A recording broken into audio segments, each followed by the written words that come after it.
O amor extremo de Deus por Sião ou Jerusalém. Davi passa instruções para Salomão, que vai herdar o trono.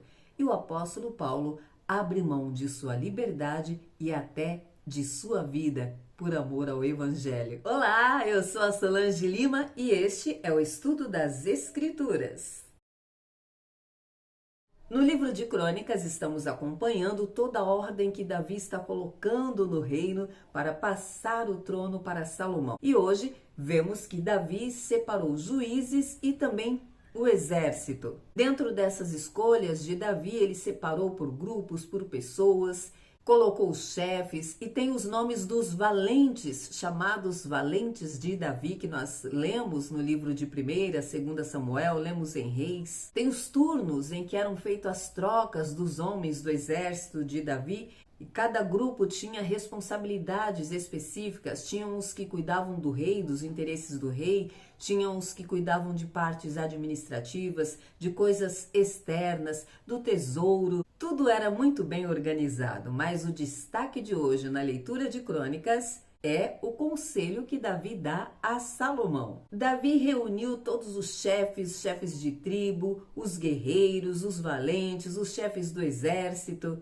os conselheiros, os oficiais, todos que tinham alguma importância, que estavam em cargos de grandes decisões, foram reunidos por Davi. E ele se colocou de pé e começou então a explicar sobre os planos dele, sobre o que viria a seguir. Então ele disse que ele tinha no coração o desejo de erguer um templo para o Senhor, onde a Arca da Aliança pudesse ficar habitando, mas que o Senhor não deixou e explicou que era porque Davi era um homem de guerra, tinha muito sangue nas mãos de Davi. E Deus escolheu que o sucessor de Davi erguesse o templo. Então Davi faz um paralelo dizendo que dentro das tribos, Deus escolheu Judá para levantar dali um rei que ficasse para sempre. E dentro da tribo de Judá, ele escolheu dos filhos de Jessé a ele Davi. E agora Deus tinha escolhido alguém para erguer o templo do Senhor, onde a Arca da Aliança permaneceria para sempre. E este era Salomão. O que Davi vem explicando é que Deus escolheu tudo. Foi ele que escolheu o rei que seria perpetuado, foi ele que escolheu a família, foi ele que escolheu a tribo de onde sairia este rei, foi ele que escolheu aquele que iria erguer o templo para a morada da presença do Senhor através da Arca da Aliança. E ele ressalta que ele teve muitos filhos, mas dentre todos os filhos dele, Deus escolheu Salomão. Isso é bem importante, essa colocação, porque nós lemos anteriormente que um dos filhos de Davi, Adonias, tentou tomar o lugar de Salomão porque ele era o herdeiro na sucessão, mas Deus escolheu Salomão. E o que Deus decide é feito. Davi reforça que Deus fez a ele uma promessa de que estabeleceria para sempre o reinado dele, desde que o seu herdeiro andasse em retidão, cumprisse as ordens do Senhor. E aí Davi começa a aconselhar Salomão diante de todos que estavam ali. É como se Davi tivesse buscado testemunhas para o que ele estava ensinando a Salomão. Ele diz que ao escolher Salomão, Deus disse para Davi que seria como pai para Salomão e Salomão como filho para ele. Nós vimos isso na leitura de ontem. Então Davi dá o seu conselho a Salomão e diz: "E tu, meu filho Salomão, conheces o Deus de teu pai e serve-o de todo o coração, de todo o teu espírito, com um coração íntegro, porque o Senhor examina o coração." Aliás, ele diz: o Senhor examina todos os corações e conhece todas as intenções da mente. Se o buscares, tu encontrarás, mas se o deixares, ele te rejeitará para sempre. Agora, toma cuidado, porque o Senhor te escolheu para construires um templo para ser o santuário. Sê forte e faz a obra. Um conselho cheio de sabedoria, um conselho encorajador e um conselho que levanta muito temor. Salmos. Por falar em Judá, que Davi citou no texto de Crônicas que acabamos de estudar, os Salmos de hoje, que é dos filhos de Corá, ou Coré, fala do amor de Deus por Sião, ou Jerusalém. que é da cidade de Judá, é da cidade de Davi, onde ficou a Arca da Aliança. E o salmo inteiro é falando justamente deste amor de Deus por Sião, deixando claro que Deus escolheu Sião, Deus escolheu Jerusalém para ser o lugar da habitação dele. Tudo aconteceu em Jerusalém. Ele escolheu um rei perpétuo vindo de Jerusalém, a Arca da Aliança foi colocada em Jerusalém, o templo foi erguido em Jerusalém, Abraão iria sacrificar Isaque ali em Jerusalém. O Senhor Jesus falou das leis de Moisés ali em Jerusalém e o Senhor Jesus foi crucificado ali em Jerusalém.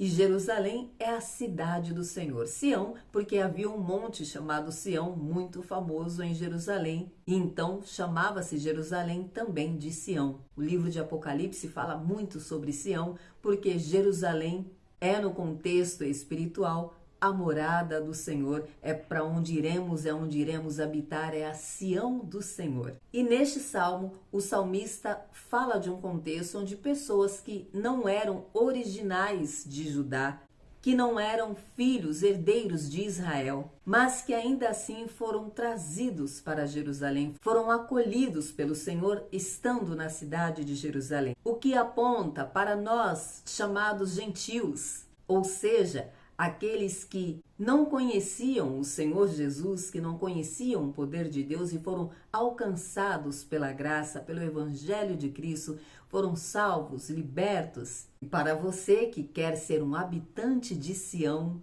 da Sião de Deus celestial, está em tempo. Entregue seu coração para o Senhor Jesus e a sua morada na habitação celestial está garantida. Em Atos dos Apóstolos, o apóstolo Paulo abre mão claramente da sua liberdade e até da sua vida. Depois de todo aquele tumulto que nós lemos ontem e deram por encerrado a Assembleia, Paulo decide viajar, continuar seu trabalho missionário, mas chega um momento em que Paulo decide que quer ir para Jerusalém, que precisa ir para Jerusalém. Ele junta um grupo de pessoas, de seguidores que o acompanham, de pessoas que trabalham na missão com ele, envia antes dele, vão para outras regiões e Paulo evita passar pelo caminho de Éfeso porque ele sabe, ele não quer ir para a Ásia, porque ele sabe que vai se deter ali e ele tem pressa em ir para Jerusalém. Mas ele manda chamar os presbíteros de Éfeso para aconselhar, para dar algumas direções, algumas diretrizes, falar sobre o evangelho que ele vem pregando, reforçar. Ele fala sobre a conduta dele, ele diz para aqueles presbíteros: vocês têm acompanhado, têm visto como eu tenho procedido. É como Paulo dizendo: olha, estou indo, mas vocês viram como eu venho procedendo, como eu tenho feito, continuem esse trabalho, façam desta forma. Um ponto curioso é que no seu discurso, Paulo passa da meia-noite falando. Eles já vinham ali de um trabalho árduo durante o dia, vinham de uma comemoração, e Paulo começa um discurso prolongado, passa da meia-noite, entra a madrugada dentro, e um jovem que está sentado, tinha bastante luz no lugar, o jovem adormeceu, caiu e morreu. Então houve-se, claro, aquele tumulto, mas Paulo foi até o jovem e, abraçando, disse: a alma dele ainda está aqui. Seguiu o discurso. O rapaz sobreviveu, levantou, continuou, e Paulo seguiu o discurso até o raiar do dia. E então o escritor de Atos dos Apóstolos, que é Lucas, relata que Paulo escolheu ir por terra enquanto eles foram de navio, porque ele queria chegar em Jerusalém, se possível fosse, no dia de Pentecostes. Paulo, então, ao fazer seu relato, falando para aqueles presbíteros o quanto ele serviu com lágrimas ao Senhor, ele relata que sofreu, que chorou, que passou por provações. Ele está deixando claro para aqueles presbíteros: olha, não é fácil, vocês viram tudo que eu vivi, tudo que eu tenho passado. E eu tenho testemunhado tanto a judeus quanto a gregos sobre a fé em Jesus Cristo. Agora eu estou impelido pelo Espírito Santo de Deus, que me manda ir para Jerusalém, mas sem saber o que acontecerá ali. Ele foi impelido a ir para Jerusalém, mas ele está dizendo que não tem ideia do que o espera, a não ser, e ele usa o termo senão, o que o Espírito Santo me garante. Então, não estava tudo obscuro. Ele disse anteriormente que não sabia o que o esperava, não sabia o que aconteceria ali, mas agora ele está dizendo: senão, o que o Espírito Santo me garante. Então tinha uma garantia que o Espírito Santo havia dado a Paulo. Sabe qual é? Que ele sofreria prisões e tribulações em cada cidade que ele passasse. E a resposta de Paulo, a declaração que ele faz diante daquelas testemunhas é: mas em nada considero a minha vida preciosa para mim mesmo, contanto que eu complete a minha missão, a minha carreira, o meu ministério, o ministério que recebi do Senhor Jesus, para dar testemunho do Evangelho da graça de Deus. O que Paulo está dizendo nada mais é que abro mão da minha liberdade, posso ser preso em todas as cidades que eu passar e tudo bem para mim, desde que eu cumpra a minha missão. Se eu tiver que morrer, em nada considero valiosa para mim mesmo a minha vida. O que importa é que eu viva o propósito de Deus, que eu cumpra o chamado do Senhor na minha vida, que eu evangelize, que eu pregue o Evangelho e apresente a graça do Senhor para todas as vidas. Haja coragem, né? Haja desprendimento. Esse é o Evangelho de Cristo. Não é fácil, mas é simples.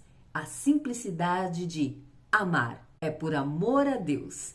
Paulo amava o Senhor Jesus. Paulo amava a Deus e por amor a esse Deus, ele abriu mão da sua liberdade e da sua vida para cumprir um propósito. Assim como o Senhor Jesus abriu mão de sua glória, se despiu da sua glória, doou a vida dele para que nós fôssemos alcançados por esta graça e tivéssemos acesso à presença de Deus Pai. E você, está encorajado a cumprir sua missão? Que o Espírito Santo, assim como fez com Paulo, te encha de coragem, disposição, disponibilidade, fale ao seu coração e você se coloque de pé, se posicione e siga o seu chamado, o propósito de Deus para a sua vida. Então, até amanhã, se Deus disser que sim.